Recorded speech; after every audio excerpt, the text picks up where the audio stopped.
मतलब राहुल गांधी जो कह रहे थे वो प्रधानमंत्री नरेंद्र मोदी समझ रहे थे, लेकिन फिर भी 2000 के नोट लागू कर दिए गए। ऐसा क्यों? और अब जब 2000 के नोट बंद कर दिए गए हैं तो क्या फिर से 1000 के नोट जारी किए जाएंगे? पीएम मोदी के पूर्व वित्त सचिव के 2000 के नोट पर किए गए बड़े खुलासे के बाद ये दो सवाल लगातार पूछे जा रहे हैं। पूर्व वित्त सचिव का कहना है कि पीएम मोदी को तो कभी भी 2000 के नोट पसंद ही नहीं थे, तो जब 2000 के नोट पसंद ही नहीं थे तो लागू कैसे कर दिए गए और ये मास्टर स्ट्रोक कैसे हुआ? खबर देखिएगा हिंदुस्तान की, इसमें लिखा हुआ है कि पीएम मोदी को पसंद नहीं थे 2000 के नोट, पूर्व प्रधान सचिव ने बताई मजबूरी। तो ये पूर्व प्रधान सचिव हैं। जब प्रधानमंत्री नरेंद्र मोदी या फिर यूं कहे मोदी सरकार की तरफ से 2016 में नोटबंदी लागू की गई, तब ये वित्त सचिव हुआ करते थे। इनका नाम है नृपेंद्र मिश्रा। नृपेंद्र मिश्रा का बयान निकलकर सामने आया है। उनका कहना है कि पीएम मोदी को तो कभी भी 2000 के नोट पसंद ही नहीं थे। पीएम मोदी का कहना था कि इससे काला धन और भी ज्यादा बढ़ जाएगा और चोरी चकारी भी बढ़ेगी। तो यहाँ पर ये सवाल खड़ा होता है कि जब पता था कि ये सही फैसला नहीं है तो इसे लागू क्यों किया गया? और दूसरी बात यहाँ पर यह है कि राहुल गांधी ने भी कहा था जब नोटबंदी हुई थी कि इससे काला धन खत्म नहीं होगा बल्कि 2000 के नोट जारी करने से और भी ज्यादा बढ़ जाएगा। तो फिर उनकी बात को अनसुना क्यों कहा किया गया और राहुल गांधी को पप्पू साबित क्यों किया गया? सवाल बड़े खड़े हो रहे हैं। वित्त सचिव ने जब से ये खुलासा किया है तब से ये बयान सोशल मीडिया पर वायरल हो रहा है। सवाल भी किया जा रहा है कि कैसी क्या मजबूरी रही कि 2000 के नोट पसंद भी नहीं थे, पता भी था कि काला धन बढ़ेगा, फिर भी जारी कर दिए गए। और अब जब 2000 के नोट बंद कर दिए गए हैं तो क्या फिर से 1000 के नोट जारी किए जाएंगे? इस सवाल का जवाब मैं आपको दूंगी, लेकिन पहले पूर्व वित्त सचिव ने क्या सनसनीखेज खुलासा किया है, बयान सुनिए। देखिए, खबर में लिखा है कि रिजर्व बैंक ऑफ इंडिया ने शुक्रवार को 2000 रुपए के नोट को चलन से वापस लेने का ऐलान कर दिया। क्लीन नोट पॉलिसी के तहत ये फैसला लिया गया है। 5 साल के अंदर ही आखिरकार इस बड़े नोट को बंद करने का फैसला क्यों लेना पड़ा? ये सवाल हर कोई कर रहा है कि सबसे कम उम्र अगर किसी नोट की रही है तो वो 2000 का नोट है। आगे इसमें लिखा है इसको लेकर कई तरह के सवाल उठाए जा रहे हैं। वहीं प्रधानमंत्री के पूर्व प्रधान सचिव नृपेंद्र मिश्रा ने कहा है कि पीएम मोदी को 2000 के नोट कभी भी पसंद नहीं थे। तो आप समझ जाइए, जिस 2000 के नोट को लेकर गोदी मीडिया ने नोटबंदी के समय बड़ा मास्टर स्ट्रोक बताया, नोटबंदी पर सर्जिकल स्ट्राइक बताया और खबरें तो यहां तक चला दी कि ये नोट तो इतने कारगर हैं कि इनमें तो चिप लगी हुई है। काला धन पकड़ने के लिए जब भी इनको कहीं भी गाड़ भी देंगे तो भी चिप के जरिए निकाल लिया जाएगा।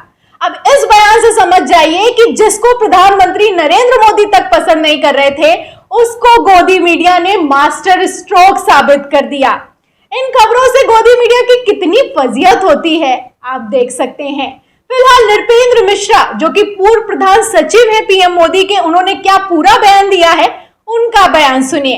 इसमें लिखा है कि उन्होंने कहा कि 2016 में की गई नोटबंदी के बाद प्रधानमंत्री नहीं चाहते थे कि इतना बड़ा नोट मार्केट में आए, लेकिन शॉर्ट टर्म मूव के तौर पर इसे जारी करना पड़ा। बता दें कि नृपेंद्र मिश्रा नोटबंदी के वक्त प्रधानमंत्री के प्रधान सचिव थे। उन्होंने कहा कि पीएम मोदी का मानना था कि 2000 का नोट रोज के लेन देन के लिए सही नहीं है। इसके अलावा ये काले धन और कर चोरी को भी बढ़ावा देगा। वो हमेशा यही चाहते थे कि कम कीमत के नोट बाजार में लाए जाए जिससे लोगों को सुविधा हो। तो आखिर लोगों के लिए असुविधा क्यों पैदा की गई? क्योंकि अगर ये लोग चाहते तो जिस तरीके से 500 के नए नोट लाए गए थे उसी तरीके से 1000 के भी नए नोट लाए जा सकते थे, लेकिन 1000 की जगह 1000 के नहीं बल्कि 2000 के नोट जारी किए गए। आप जानते हैं कि 2000 के नोट जारी होने के बाद लोगों को कितनी समस्या हुई, आम आदमी को तो टूटा तक नहीं मिलता था।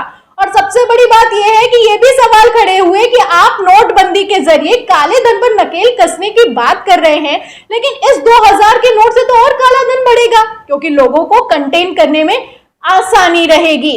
ये सब सवाल किए जाने थे, लेकिन गोदी मीडिया ने कैसी चाटुकारिता की आप जानते हैं। और अब जब 2000 के नोट वापस लिए जा रहे हैं तो फिर से इसे स्ट्रोक साबित किया जा रहा है। तो यहाँ पर सवाल बड़ा है कि अब जब गोदी मीडिया का कहना है कि ये बड़ा मास्टर स्ट्रोक है, 2000 के नोट के बंद होने के साथ काला धन खत्म हो जाएगा और आम आदमी को इससे कोई समस्या नहीं होगी, क्योंकि आम आदमी के पास तो 2000 का नोट है ही नहीं। उस गोदी मीडिया के लिए मैं दो खबरें दिखाती हूँ। आप एक पहली खबर देखिए दैनिक भास्कर की। इसमें लिखा हुआ है कि गुजरात पेट्रोल पंपों पर 3 गुना 2000 के नोट आए। लोग इन नोटों के साथ पुराना टैक्स जमा करने भी पहुंच रहे हैं। तो आप समझ जाइए 190 पेट्रोल पंपों पर 2000 के नोट आए हैं, जो कि 1 करोड़ के आसपास है। दावा तो कर रहा है गोदी मीडिया कि आम आदमी के पास 2000 का नोट है ही नहीं, तो ये 2000 का नोट कहां से आया? जो आम पब्लिक पेट्रोल पंप पर जा रही है, पेट्रोल भरा भरा कर इनको खत्म कर रही है, आखिर उसके पास ये नोट कहां से अवेलेबल है?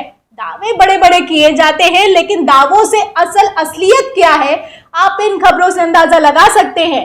और दावे किए जा रहे हैं ये भी कि नोटबंदी, ये जो 2000 का नोट है, इसे नोटबंदी थोड़ी ना कहा जा सकता है, क्योंकि 2000 का नोट जो है अभी भी लीगल टेंडर है। 30 सितंबर के बाद भी लीगल टेंडर रहेगा। इसको तो बस जाकर लाइन में लगकर एक बार में 20,000 रुपए बैंक में जमा कर देने हैं, बस इतना सा काम करना है।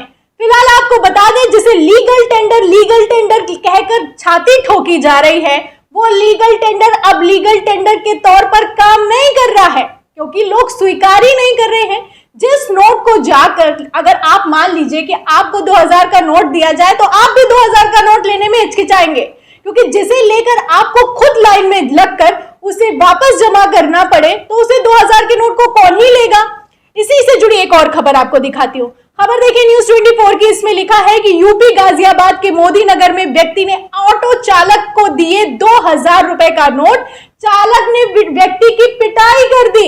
तो ये खबरें निकल कर सामने आ रही है कि 2000 का नोट दे रहे हैं लोग, 2000 का नोट जिनके पास है वो खत्म करना चाह रहे हैं। ये आम आदमी है जो कि ऑटो में सफर कर रहा है। गोदी मीडिया अगर कहे कि आम आदमी के पास 2000 का नोट नहीं है, तो ये खबरें जरूर देखनी चाहिए। आगे देखिए, इसमें लिखा भी है कि ऑटो में बैठने के बाद सवारी ने ऑटो चालक को किराए काटने के लिए 2000 का नोट दिया, जिस पर चालक ने नोट बैन होने की बात कहकर लेने से मना कर दिया। आमतौर पर दुकान पर भी जाओ तो दुकान पर भी लोग अब इसे लेने के लिए तैयार नहीं हो रहे हैं। आगे इसमें लिखा है, इस बीच दोनों के बीच विवाद हुआ और मारपीट शुरू हो गई। तो आम आदमी को कोई समस्या नहीं होगी, उनको ये खबरें जरूर देखनी चाहिए कि आम आदमी के लिए कितना बड़ा जी का काल बन चुका है। जिस 2000 के नोट को लेकर बड़े बड़े दावे किए जाए, वो किस तरीके से 5 साल में ही फेल हो गए, आप खबरों से अंदाजा लगा सकते हैं। अब बड़े बड़े दावे किए जा रहे हैं कि ये तो अभी भी लीगल टेंडर है, 30 सितंबर तक जमा कर दीजिए, एक बार में 10 नोट जमा करिए, दोबारा से लाइन में लगिए, फिर से 10 नोट जमा करिए, और उसके बाद भी कोई दिक्कत नहीं है, क्योंकि ये 30 सितंबर के बाद भी लीगल टेंडर रहने वाले हैं। अगर ये लीगल टेंडर 30 सितंबर के बाद भी रहने वाले हैं, तो यहाँ पर बड़ा सवाल ये उठता है, तो आखिर इसको जमा करने के लिए जो लास्ट डेट रखी गई है, वो 30 सितंबर क्यों है? और 30 सितंबर के बाद ये 2000 के नोट कैसे बैंक में वापस जमा किए जाएंगे, ये भी सवाल खड़ा होता है। इन सबको लेकर किसी तरह का कोई नियम क्लियर दिखाई नहीं दे रहा है। तो फैसला पहले ले लिया जाता है, सोचा समझा बाद में जाता है, आप समझ सकते हैं। अब तो वित्त सचिव खुद ही कह रहे हैं कि ये जो फैसला था, इसकी जो फैसला लिया गया 2000 के नोट वाला, ये मोदी जी को खुद ही नहीं पसंद था। जब मोदी जी को पसंद नहीं था तो लागू क्यों किया गया? और सबसे बड़ी बात यह है कि जब अब 2000 के नोट बंद हो चुके हैं, तो क्या 1000 के नोट फिर से लागू किए जाएंगे? क्योंकि पूर्व वित्त मंत्री पी चिदम्बरम ने पहले ही कह दिया था कि 2000 के नोट बंद होंगे। 2000 के नोट बंद हो चुके हैं, उन्होंने कहा कि 1000 के नोट लागू होंगे। अब ये देखना होगा कि आखिर कब 1000 के नोट लागू किए जाते हैं, क्योंकि बहुत जरूरी है, जो लोग ज्यादातर कैश में लेन देन करते हैं उनके लिए एक बड़ा नोट होना बहुत जरूरी है। इसीलिए 2000 का नोट लाया गया था और अब वो वापस हो चुका है। फिलहाल इस पूरी खबर में मेन पॉइंट ये है कि वित्त सचिव ने पीएम मोदी को लेकर क्या कहा है, नोटबंदी के समय पीएम मोदी का क्या सोचना था। इस बयान पर आपका क्या कहना है, हमें कमेंट बॉक्स में जरूर लिखें। वीडियो को ज्यादा से ज्यादा शेयर करें, सब्सक्राइब बटन दबाएं, बेल आइकन दबाएं, ताकि हर खबर की नोटिफिकेशन आप तक पहुंचती रहे। मैं प्रियंका, आप देख रहे थे ऑनलाइन न्यूज इंडिया। फिर मिलते हैं अगली खबर के साथ, तब तक के लिए धन्यवाद। इस खबर को अभी लाइक करें, शेयर करें अभी चैनल को सब्सक्राइब करें और घंटी जरूर दबाएं।